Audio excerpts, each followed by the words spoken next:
नमस्कार, मी डॉक्टर कुसुम ताम्हाणे, पेशाने गायनेकॉलॉजिस्ट. 32 वर्ष मी प्रॅक्टिस केली आहे.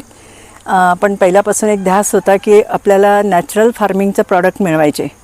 आणि साधारण 2018च्या दरम्यान सुभाष पाळेकरांचं म्हणजे एक वर्कशॉप अटेंड केलं आणि त्याच्यामध्ये मला त्यांची पुस्तकं मागवली. त्याच्यात बरीच काही माहिती मिळाली. नॅचरल फार्मिंगसाठी आपल्याला जीवामृत खूप आवश्यक आहे. जीवामृतसाठी त्यांनी जे सजेस्ट केलं होतं त्याप्रमाणे मी 8 ते 10 बॅरल असे मोठे 200 लिटरचे आणले. ते सगळं तयार करायचं म्हणजे 10 किलो शेण, 10 लिटर गोमूत्र, त्याच्यानंतर बांधावरची माती, डाळीचं पीठ, गूळ, हे सगळं मिश्रण करून मी लोकांना देत होते. त्यावेळी मी प्रॅक्टिस करत होते. आता मी रिटायरमेंट घेतली आहे. तर हडपसरला म्हणजे 28 किलोमीटरवर आपलं फार्म आहे. तर तिथून मी येऊन जाऊन त्यांना सगळं गाईड करत होते. आणि ते ज्यावेळेला मी सगळं जीवामृतचं केलं, 1 वर्ष तरी करत होते मी. आणि त्याच्यामध्ये ह्या लोकांचा प्रॉब्लेम होता की त्यांना ते म्हणजे घाण वाटत होतं किंवा काही की ते पाणी देणं त्यांना जमत नव्हतं. प्रॅक्टिकली हे पॉसिबल होत नव्हतं ह्या वर्कर लोकांच्याकडनं करणं. मग त्याच्यावर मी विचार केला की हे मला फिल्टर करून पाहिजे. फिल्टर करणं तेही आपण प्रॅक्टिकली म्हणजे त्यांना फिल्टर करायला सांगायचे, पण तरी ते लोक करायचे नाहीत. कारण ते खूप घट्ट आणि असं सोल्युशन होत होतं. आणि ते त्याच्यामध्ये भांडं बुडवून ते झाडांना देणं त्यांना असं प्रॅक्टिकली शक्य होत नव्हतं. मग तेव्हा मी यूट्यूबवर सगळं बघत असताना मला नाशिकला दत्ता डिकाले, तर त्यांचं मला एक यूट्यूबवर मला व्हिडिओ मिळाला. त्यांचे मी 2-3 व्हिडिओ पाहिले आणि बरेच बाकीचे पण व्हिडिओ होते ते जीवामृत फिल्टरसाठी. मला खूप आनंद झाला. आणि मग मी बरेच हे केल्यावर माझ्या मनाशी मी कुठं बघितलं नव्हतं, त्यांचे कुठे म्हणजे युनिट्स पण पाहिले नव्हते. पण मला असं वाटलं की दॅट इज जेन्युइन प्रॉडक्ट. आणि मी त्यांना कॉन्टॅक्ट केला आणि ते जीवामृतचा फिल्टर मागवला. पण जीवामृतचा फिल्टर मागवला तो 600 लिटर कॅपॅसिटीचा. आणि साधारण 2019-20च्या दरम्यानची गोष्ट आहे, म्हणजे आपल्या कोविडच्या आधीची गोष्ट.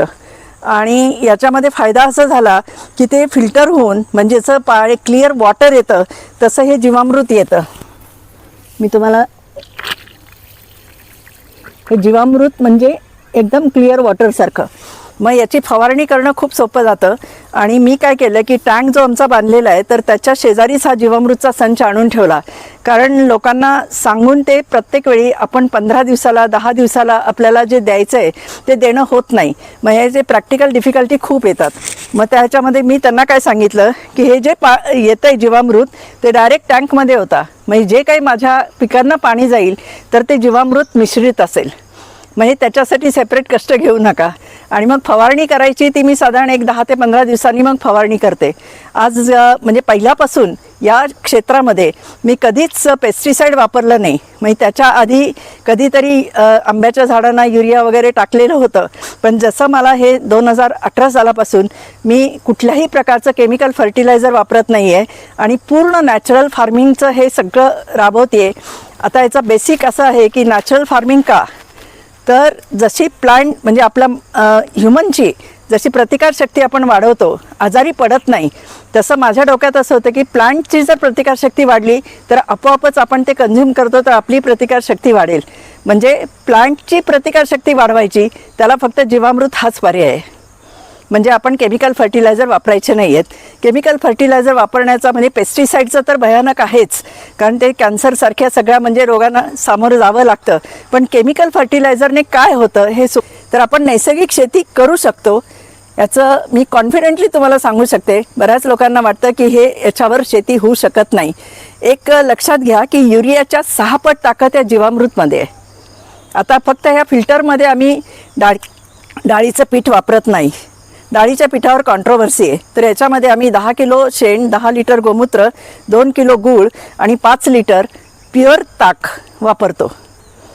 आणि त्याचे हे तयार होतं. म्हणजे ह्याच्यात बांधावरची माती नाही आहे आणि डाळीचं पीठ नाही आहे, जे आपल्याला सुभाष पाळेकरांनी आपल्याला सांगितलं होतं. पण हे अतिशय सुंदर रीतीनं काम करतं आहे. 7 वर्ष झाली ह्या फिल्टरला घेऊन, पण आजपर्यंत त्याला मेंटेनन्स म्हणून काहीच आलेलं नाही आहे किंवा कुठलाही प्रकारचा प्रॉब्लेम आलेला नाही. आणि मी जो कोणी येईल त्याला मी नॅचरल फार्मिंगचं सांगते आणि ह्या फिल्टरविषयी त्यांना प्रमोट करते आणि त्यांना सांगते की तुम्ही हा फिल्टर वापरा, बिनधास्त वापरा. आणि तो म्हणजे तुमचं आयुष्य पण वाढवणार आहे आणि तुमच्या घरातलं सगळं सुखी समृद्ध जे आपण म्हणतोय निरोगी राहणं ते आपल्याला याच्यातून साध्य होणार आहे. मला समजलं की त्याच्यामध्ये न्यूट्रिशन व्हॅल्यू कम्प्लीट लॉस होते. म्हणजे एखाद्या गोष्टीतून आपण समजा मिळवायचं, आपल्याला विटॅमिन सी मिळवायचं आहे, मॅग्नेशियम मिळवायचं आहे, पोटॅशियम मिळवायचं आहे, हे सगळं कॅल्शियम, आयर्न, आता आपण पालक घेतो किंवा आता शेवगा खातोय, तर ह्या सगळ्याचं जेव्हा आपण केमिकल फर्टिलायझर वापरतो, युरिया किंवा तत्सम असं, तर त्याच्यामुळे न्यूट्रिशनल व्हॅल्यूचा पूर्णपणे ऱ्हास होतो. आणि ते आपण अन्न खातो त्यामुळे आपली प्रतिकारशक्ती वाढत नाही, न्यूट्रिशन डेफिशियन्सी राहते आणि मग हे कोविडसारख्या रोगांना आपण बळी पडतो. कारण कोविड हा काही फ्ल्यूसारखाच एक आजार होता, पण त्याची जे व्हायरस होते ते कसे आहे की त्यांची म्हणजे प्रत्येक वेळेला आपल्या निसर्गाचा नियम आहे, त्यांची प्रतिकारशक्ती वाढत असते किंवा ते जोरदार अटॅक करत असतात. पण कालांतराने हे सगळे केमिकल फर्टिलायझर वापरून, पेस्टिसाईड वापरून आपली प्रतिकारशक्ती कमी झाल्यामुळं आपल्याला कोविडसारख्या भयानक आजाराला म्हणजे बळी पडले. आपले जवळचे लोक बरेच गेले. तर माझी कळकळीची विनंती आहे की प्रत्येकाकडे हा जीवामृतचा फिल्टर, आणि हे वापरणं खूप सोपं आहे. मला पहिलं जे होतं ते वापरणं अवघड होतं, पण हे आता मी वापरते आणि माझ्या पूर्ण फील्डला जीवामृतशिवाय दुसरं काहीही नाही आहे. आणि पेस्टिसाईड म्हणून मी दशपर्णी अर्क बनवलेला आहे आणि महिन्यातून एकदा आम्ही नीमतेलाची फवारणी करतो. हां, मी आता हे इथं सगळं झाडं म्हणजे लावत होते आणि पूर्ण डोंगराचा भाग आहे, टेरेसिंग करून कल्टिवेशनही करते. म्हणजे दरवर्षी मी मूग, तूर, हुलगे, कांदा, लसूण हे सगळं, आणि फळझाडं भरपूर आहेत, ते सगळं आपल्या घरचंच असतं आणि मी स्वतःही वापरते आणि माझ्या नातेवाईकांनाही शेअर करते. आणि हे सगळं फक्त आणि फक्त जीवामृतवर आहे. इथं कुठल्याही प्रकारचं रासायनिक खत वापरलं जात नाही. आणि आता याचं म्हणजे माझा जो भाग आहे तो प्लेन अशी शेती नाही आहे, डोंगराला फोडून डोंगराची माती होऊन त्याच्यावर मी कल्टिवेशन करते. तर आता झाडं बऱ्यापैकी वाढलेली आहेत आणि त्याच्यामध्ये मी संजीवनी कृषी पर्यटन चालू करते आहे. म्हणजे साधारणपणे 6 महिन्यामध्ये माझं पर्यटनाचं काम पूर्णपणे होईल. कॉटेजेस असतील, राहण्यासाठी पण असेल, आणि निसर्गाच्या सान्निध्यात राहून आपल्याला डिसीज फ्री व्हायचं आहे, हा माझा मोटो आहे. आणि ते मी सगळ्यांना गाईड पण करेल आणि त्याच्या काही टॅक्स पण सांगेन.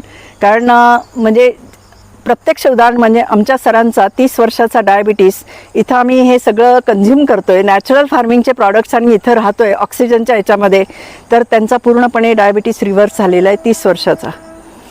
तर हे सध्या काम चालू आहे आणि याचा आनंद म्हणजे मी घेते आणि बाकी सर्वांनी घ्यावा अशी इच्छा असल्यामुळं मी हे कृषी पर्यटन चालू करते आणि हेल्थ रिसॉर्ट.